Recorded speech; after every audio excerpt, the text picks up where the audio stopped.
আজকে এখন যে আলোচনাটা করব সেটা আপনারা থাম্বনেল দেখেই বুঝেছেন যে এই আলোচনা বাংলাদেশের সঙ্গে ভারতের সম্পর্ক আগামী দিনে কোন জায়গায় যেতে চলেছে সেই বিষয়ে এখনকার আলোচনা। ইউনূস সাহেব চীন সফরে গেছেন গত ২৬ তারিখে, ২৬শে মার্চ। তাকে দিয়ে চীন সরকার বেশ কিছু ভারতের স্বার্থ বিরোধী প্রকল্পের মৌ স্বাক্ষর করবেন বলে সন্দেহ করছে ভারত। মৌ হচ্ছে মেমোরান্ডাম অফ আন্ডারস্ট্যান্ডিং, সেগুলো করবে। এগুলো যে কোনো একটা ফর্মাল এগ্রিমেন্টের আগে একটা বিষয়ের একমত আলোচনার হওয়ার পরে এই মৌ মানে মেমোরান্ডাম অফ আন্ডারস্ট্যান্ডিং সেটা তৈরি হয়। এইসব প্রকল্পের মধ্যে বেশ কিছু প্রকল্প এমন আছে যাদের ব্যাপারে চীনের আগ্রহ যত না ব্যবসায়িক কারণে, তার চেয়ে অনেক বেশি আগ্রহ তাদের রাজনৈতিক কারণে।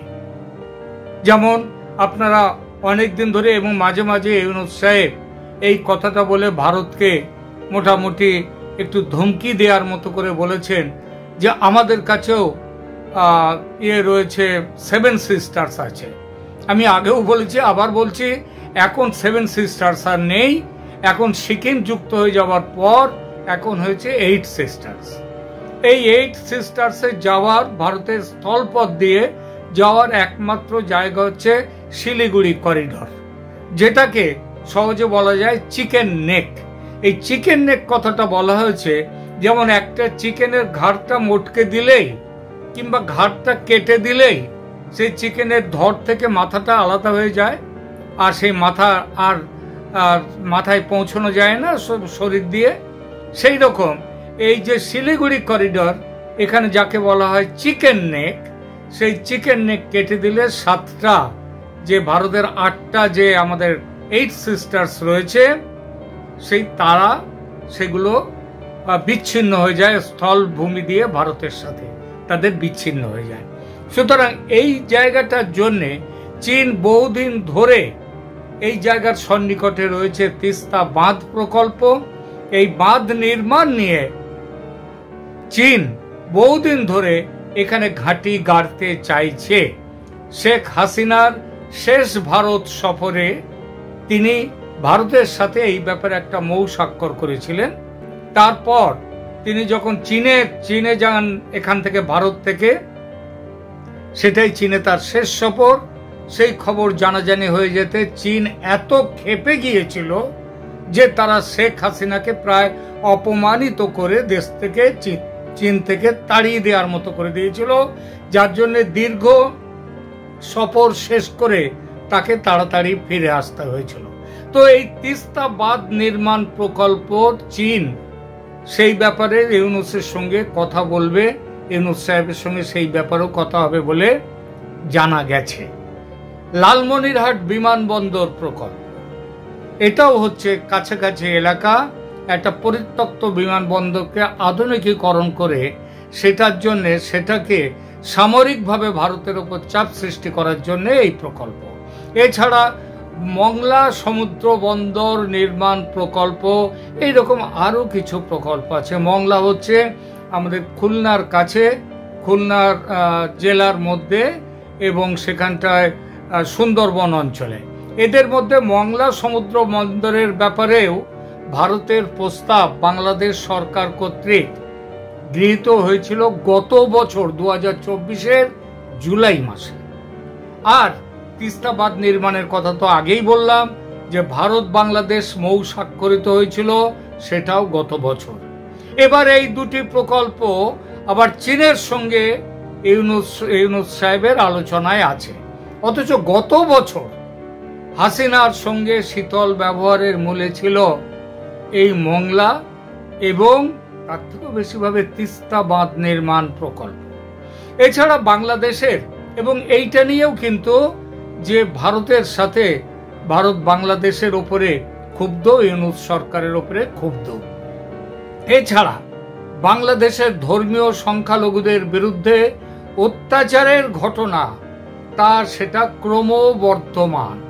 হিন্দু মেয়ে ও মহিলাদের বিরুদ্ধে ধর্ষণ ও জোর করে ধর্মান্তরের ঘটনা সমানে ঘটে চলেছে। আপনারা অনেকেই শুনেছেন যে নাবালিকা একটি 12 বছরের মেয়েকে তাকে ধর্ষণ করে, এবং এক নয় একাধিক জন ধর্ষণ করে যখন তাকে ওইভাবে সে প্রচণ্ড আহত অবস্থায় তাকে হাসপাতালে নিয়ে যেতে হয়, এই ব্যাপারে যাতে পুলিশে কোনো মামলা না হয় তার জন্য সেই মেয়েটির বাবাকে হত্যা করা হয়েছে। তো এইসব ঘটনা মানে একেবারে নিয়মিতভাবে বাংলাদেশে ঘটে চলেছে। এমনকি ঢাকা শহরের সুবিখ্যাত ইএনটি চিকিৎসক, তিনি আবার একাধারে এমপিও, আওয়ামী লীগের এমপি, তিনি বাংলাদেশের বিখ্যাত ইএনটি ডাক্তার, সেই ডাক্তার প্রাণগোপাল দত্ত, সে দত্ত মশাইয়ের কন্যা, তিনিও ডাক্তার, তিনি অধ্যাপিকা, ডাক্তার অধ্যাপনাও করেন। তাকে জোর করে তুলে নিয়ে যাওয়ার ব্যর্থ চেষ্টা পর্যন্ত হয়েছে তার সহকর্মীরা এবং কিছু সাধারণ মানুষের তাদের বাধা দানের ফলে সম্ভব হয়নি। কিন্তু আমি জানি যে তাকে এখনো নিয়মিত তাকে ভয় দেখানো হচ্ছে। সংখ্যালঘুরা এক কথায় বাংলাদেশে রাষ্ট্রীয় সন্ত্রাসের শিকার হয়েছে। রাষ্ট্র তাদেরকে, রাষ্ট্রের মদতে সন্ত্রাসীরা সন্ত্রাস চালাচ্ছে। ভারত সরকার বহুদিন ধরেই অভিযোগ করছে, কিন্তু বাংলাদেশের সরকার তাতে কোনো কান দেয় না এবং বলেছে এগুলো ধর্মীয় কারণে নয়, এগুলো রাজনীতির কারণে। প্রশ্ন ওঠে, রাজনীতির কারণে হলেই কি তাদেরকে এইভাবে হত্যা করা যায়, তাদেরকে অত্যাচার করা যায়? এছাড়া তারা তো যতবার ভারত সরকার প্রতিবাদ করেন তারা বলেন যে এগুলো আমাদের ইন্টারনাল ম্যাটার ইত্যাদি ইত্যাদি। এছাড়া এগুলো তো হচ্ছে উল্টে সন্ত্রাসী জঙ্গিরা তাদেরকে একের পর এক বাইরে ছেড়ে দিচ্ছে এবং তারা দেশের মধ্যে সাম্প্রদায়িকতাটাকে বাড়িয়ে নিয়ে যাচ্ছে এবং হিন্দুদের বিরুদ্ধে মানুষকে খেপিয়ে যাচ্ছে। যেখানে মুসলিমদের যে ওয়াজ তৈরি হচ্ছে, ওয়াজের যেখানে সেখানে আলোচনায়, ধর্ম আলোচনার যে অংশ, তার মধ্যে বড় অংশ হচ্ছে কিভাবে হিন্দুদের ওপরে অত্যাচার বাড়ানো যায় এবং কিভাবে বাংলাদেশকে হিন্দু মুক্ত করা যায়, এর সমস্ত খবর। আর এছাড়া ইসকন সন্ন্যাসী চিন্ময় দাস ব্রহ্মচারী, তার ঘটনা তো সারা পৃথিবী জানে, নতুন করে বলার দরকার নেই। যেখানে রাষ্ট্র তার বিচার পাওয়ার যে অধিকার, সেই অধিকারটাকেও মান্যতা দিতে রাজি নয়। আজ এতদিন হয়ে গেল তাকে বিনা বিচারে আটকে রাখা হয়েছে। একটা সামান্য একটা মন গড়া একটা বিচ্ছিরি রকমের বাজে একটা অভিযোগের ভিত্তিতে তাকে আটকে রাখা হয়েছে। এর ফলে এসব খবর যে বাংলাদেশের ভারতের সরকার সমস্ত খবরই পায়, বাংলাদেশে কি ঘটছে না ঘটছে তা দেশের সাধারণ সংবাদপত্র, মেন স্ট্রিম যে মিডিয়া, তারা যেমন বলছে, তেমনি এই যারা সোশ্যাল মিডিয়া তারাও কিন্তু এই সমস্ত ব্যাপার নিয়ে তারা প্রকাশ করছে। আর এই সমস্ত ব্যাপার সেন্ট্রাল আইবি, আমাদের পশ্চিমবঙ্গ থেকে সমস্ত খবর এবং বাংলাদেশের সোশ্যাল মিডিয়া থেকে খবরগুলো তারা নিয়ে সমস্ত কিছু সেন্ট্রাল গভর্নমেন্টের কাছে পাঠিয়ে দিচ্ছে। সুতরাং এই ইউনূস সরকারকে ভারত সরকার সবসময় বলেছে ব্যবস্থা নিতে, তারা কোনো ব্যবস্থা নেয়নি, বরং অস্বীকার করে গেছে। এবং অস্বীকার করার পর এখন তারা চীনের সঙ্গে জোট বেঁধে তারা একটা ভারত বিরোধী একটা মঞ্চ তৈরি করতে চাইছে, যেখানে তাদের মূল উদ্দেশ্য হচ্ছে ভারতকে ব্যস্ত করে রাখা, ত্রস্ত করে রাখা। এবং সেই উপলক্ষে, সেই জন্যেই এখন ইউনূস সরকার চীনে গেছেন এবং চীনের সঙ্গে নানা রকম চুক্তি করার পক্ষে তিনি ওখানটায় রয়েছেন। আগামীকাল চীনের রাষ্ট্রপতি শি জিনপিং এর সঙ্গে আগামীকাল 28শে মার্চ তার আলোচনা হবে এই সব বিষয়গুলি নিয়ে।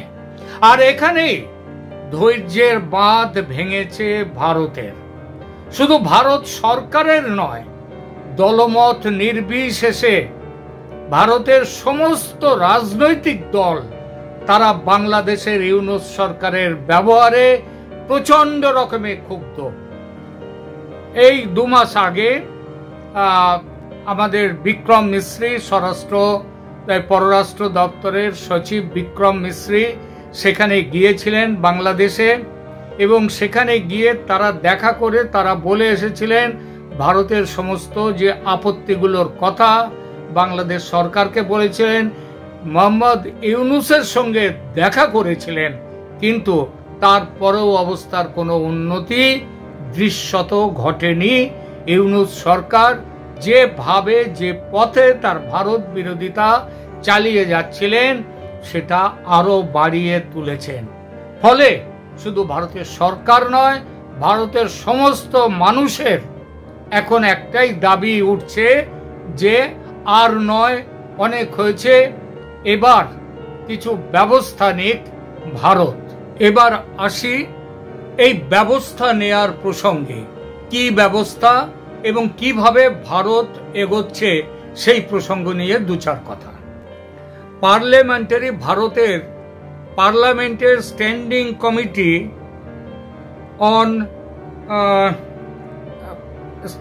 কমিটি অন এক্সটার্নাল অ্যাফেয়ার্স, ভারতের parliamentary standing committee on external matters affairs, এই বিভাগের নেতৃত্বে দায়িত্বে আছেন শশী থারুর, কংগ্রেসের এমপি, যিনি এক সময় রাষ্ট্রসংঘেও কাজ করে এসছেন, এখন কংগ্রেসের কেরালা থেকে নির্বাচিত কংগ্রেস এমপি। তার নেতৃত্বে এই সংসদীয় কমিটির একটি দল আজ সাউথ ব্লকে সেখানে ভারতের পররাষ্ট্র সচিব বিক্রম মিশ্রির সঙ্গে তারা এই পার্লামেন্টারি কমিটি দেখা করেন। এই কমিটির এই দেখা করার একটি ভিডিও আপনাদেরকে, এই দেখা করার বিষয়ে আপনাদেরকে এখানে আমি দিচ্ছি। এখানে শশী থারুর তিনি ইংরেজিতে বলেছেন তার বক্তব্য, তিনি কি আলোচনা করেছেন, আমি আপনাদের কাছে সেই বিষয়গুলি সহজ বাংলায় আমি বলার চেষ্টা করছি। তাহলে শুরু হচ্ছে ভিডিওটি। শশী থারুর বলছেন, দুটি বিষয়ে আজ আমরা কথা বলেছি, তার মধ্যে প্রধান বিষয় ছিল বিদেশ সচিবের সঙ্গে আমাদের আলোচনা বাংলাদেশ বিষয়ে। কি আলোচনা হয়েছে সেটা আপনাদের বিশদে বলবো না, তবে বলবো বাংলাদেশের ব্যাপারে আমাদের কমিটির অনেক প্রশ্ন ছিল এবং সেই প্রশ্নগুলি নিয়ে আজ আমাদের সঙ্গে কথা হয়েছে। আমরা এই কথার পরিপ্রেক্ষিতে রিপোর্ট তৈরি করব, সেই রিপোর্ট লোকসভায় পেশ হবে, তারপর আপনারা জানতে পারবেন বাংলাদেশ নিয়ে আমরা কি রিপোর্ট দিয়েছি এবং সরকারের কি মতামত। এরপরে একজন সাংবাদিক প্রশ্ন করেন, বাংলাদেশের হিন্দুদের উপর অত্যাচার প্রসঙ্গে কি এই রিপোর্টে কিংবা আপনারা আলোচনা করেছেন এবং সেই আলোচনা আছে এই রিপোর্টে? তার উত্তরে শশী থারুর বলেন, খুব বিশদে আলোচনা হয়েছে, তবে এখানে আমরা সে নিয়ে কিছু বলবো না, কারণ এগুলো স্পর্শকাতর বিষয়। আমরা লোকসভায় এই বিষয় নিয়ে আলোচনা করব, তখনই সব জানতে পারব। আর একজন প্রশ্ন করেন, বাংলাদেশের সঙ্গে ভারতের সম্পর্ক আগামী দিনে কি হতে যাচ্ছে বা এখন কেমন আছে এবং আগামী দিনে কি হতে যাচ্ছে সেই বিষয়ে কি আপনারা কিছু বলবেন? তখন তিনি বলেন, শশী থারুরের উত্তর, বাংলাদেশের বললাম তো যে সব বিষয়েই আমরা কথা বলেছি এবং বিশদভাবে বলেছি, বিশেষ করে দু দেশের ডিপ্লোম্যাটিক সম্পর্ক কেমন হবে সে বিষয় পর্যন্ত আমরা আমাদের রিপোর্টে মতামত দেব। এবং তবে হ্যাঁ, সংসদের এই অধিবেশনে আমরা এই রিপোর্ট নিয়ে, যেহেতু আর সময় নেই, সেই জন্য এই রিপোর্ট নিয়ে আমরা পেশ করব এবং আলোচনা হবে, সেটা হচ্ছে সংসদের আগামী অধিবেশনে। আপনারা শুনলেন শশী থারুরের বক্তব্য। এবার আপনাদের কাছে আমি বলবো এই আজকের এই মিটিং নিয়ে, এই বৈঠক নিয়ে কি বলেছেন ভারতের বিদেশ সচিব বিক্রম মিশ্রি, সেটা আপনাদেরকে জানাব।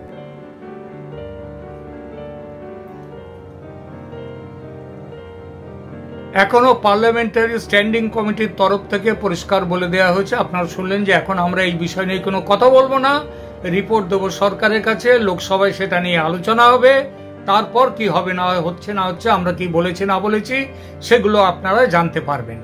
কিন্তু আমরা বিশ্বস্ত সূত্র থেকে যে খবর পাচ্ছি, এই কমিটি আগামী দিনে বাংলাদেশের সাথে সম্পর্কের ব্যাপারে চূড়ান্ত কিছু সিদ্ধান্ত নেয়ার কথা বলবে। এবং এই চূড়ান্ত সিদ্ধান্তগুলির মধ্যে অন্যতম সেটা হলো বাংলাদেশের সঙ্গে কূটনৈতিক সম্পর্ক পুরোপুরি ছিন্ন করে দেয়া, সমস্ত বাণিজ্যিক সম্পর্ক ছিন্ন করে দেয়া, এবং সে দেশের হিন্দুদের ওপরে অত্যাচার যাতে আর ভবিষ্যতে না হয় তার জন্য প্রয়োজনীয় যত রকম প্রয়োজনীয় কাজ সেগুলো করতে তৈরি আছে ভারত সরকার। সেই কাজের মধ্যে কি কি থাকতে পারে? ইতিপূর্বে 1947 সাল থেকে বাংলাদেশে, তার আগে পূর্ব পাকিস্তানে যখনই হিন্দুদের উপর অত্যাচার শুরু হয়েছে, হিন্দুরা হাজারে হাজারে লাখে লাখে কোটিতে কোটিতে বাংলাদেশ ছেড়ে, পূর্ব পাকিস্তান ছেড়ে বাংলাদেশ ছেড়ে ভারতে চলে এসেছে, উদ্বাস্তু হয়ে, সহায় সম্বল হয়ে তাদের জমি জায়গা স্থাবর অস্থাবর সম্পত্তি সব রেখে চলে আসতে বাধ্য হয়েছে। সেগুলো জবরদখল হয়ে গেছে ওপারের যারা থাকেন তাদের দ্বারা। এখন আবার যদি এই ধরনের অত্যাচার এটা যদি কন্টিনিউ করে, বরং শেখ হাসিনার আমলে যতটা সুরক্ষা ছিল, তখন যে সবাই সুরক্ষিত ছিল তা বলবো না, কিন্তু আজকের মতো এই পরিস্থিতি তখন হয়নি। তখন একটা সাধারণ নিয়ম কানুন, আজকে যদি 100 জন আসে তখন হয়তো 10 জন এসছে, কিন্তু আজকের মতো ব্যাপকভাবে অত্যাচারের মুখোমুখি হয়নি। ভারত সীমান্ত বন্ধ করে দিয়েছে সেই জুলাই আগস্টের শুরু থেকেই। এখন আর যদি বাংলাদেশ থেকে কোনো হিন্দু আসতে চায় উদ্বাস্তু হয়ে, তাদেরকে আসতে দেয়া হবে না। তাহলে কি তাদেরকে ওখানে মরতে দেয়া হবে? তারা কি ওখানে মরবে? তাও নয়, ভারত তাদের বাঁচাবার গ্যারান্টি দেবে। কিভাবে সেই গ্যারান্টি হতে পারে? তার অনেক রকম কারণ আছে, আপনারা জানেন। তার অনেক রকম পথে সেই ব্যাপারটা দেখা যেতে পারে। তারা বাংলাদেশকে টুকরো করা হওয়ার সম্ভাবনা থাকতে পারে। এটা আমি আমার ব্যক্তিগত কথার মধ্যে দিয়ে বলছি, আমার ব্যক্তিগত বিশ্বাস থেকে, যে কোনো ভাবে হিন্দুদের, অথবা আমি আগেও বলেছি যে সেখানে একটা তাদের জন্য একটা সেফ জোন তৈরি করা, হ্যাঁ, তাদের একটা বিশেষ অঞ্চল তাদের জন্য বরাদ্দ করে সেইখানটায় তাদের ব্যবস্থা করে স্বশাসিত পরিষদ গঠন করার ব্যবস্থা দিয়েও হতে পারে, অনেক কিছু দিয়ে হতে পারে। কিন্তু যেটাই হোক, ভারত অনেক সহ্য করেছে। আজকে আমরা যেটা বলেছি, শশী থারুর পরিষ্কার বলে দিয়েছেন, এবং তার কমিটির সদস্যরা, যার মধ্যে সমস্ত দলের বড় বড় দলের সদস্যরা যার মধ্যে রয়েছে, এমনকি এই যে তৃণমূল কংগ্রেস পশ্চিমবাংলায় মমতা ব্যানার্জির দল, তারাও আছেন তার মধ্যে, এবং তারাও দ্ব্যর্থহীন ভাষায় বলেছে যে বাংলাদেশ আমাদের সাথে যে ব্যবহার করছে তাতে তাদের সাথে আর ভালো সম্পর্ক রাখার প্রয়োজন নেই। অনেক সহ্য করেছি, এবার ব্যবস্থা হোক। সেই ব্যবস্থা হতে চলেছে খুব শীঘ্রই। এটাও বললাম, কমিটি রিপোর্ট দেবে পার্লামেন্টে, পার্লামেন্টে রিপোর্ট দেওয়ার পর সরকার সেই রিপোর্টের পরিপ্রেক্ষিতে কি ব্যবস্থা নেবে সেটা জানাবে, পার্লামেন্টেই জানাবে। এবং পার্লামেন্টে জানিয়ে যে সরকারকে যেতে হবে তা কিন্তু নয়, ঘটনার সমস্ত কিছু ব্যবস্থা নেওয়ার পরেও পার্লামেন্টে জানাতে পারে, এই নিয়ে আলোচনা হতে পারে, সবার বক্তব্য সেখানে প্রকাশ হবে। আজ সেই জন্যই বলছি যে বাংলাদেশ যে পথে এগিয়ে চলেছে ইউনূসের নেতৃত্বে বাংলাদেশ, সেটা কিন্তু আদতে বাংলাদেশের পক্ষে ভয়ঙ্কর দিন নিয়ে আসছে। ইউনূস পালিয়ে যাবেন প্যারিসে, তার যে উপদেষ্টারা তারা ইতিমধ্যে কোটি কোটি টাকা কামাই করেছে, তারা ওই কামাইয়ের টাকা দিয়ে ওই পৃথিবীর এমন অনেক দেশ আছে, এমনকি আমেরিকা পর্যন্ত, সেখানেও টাকা দিলে বলছে পার্মানেন্ট রেসিডেন্সি পাওয়া যাবে। ট্রাম্প এসে নতুন নিয়ম করেছেন। তো এই রকমগুলো হতেই পারে, তারা দেশ থেকে পালাবেন, কিন্তু সাধারণ বাংলাদেশের মানুষ, তাদের কিন্তু বিরাট কিছু ভোগ করতে হবে আগামী দিনে।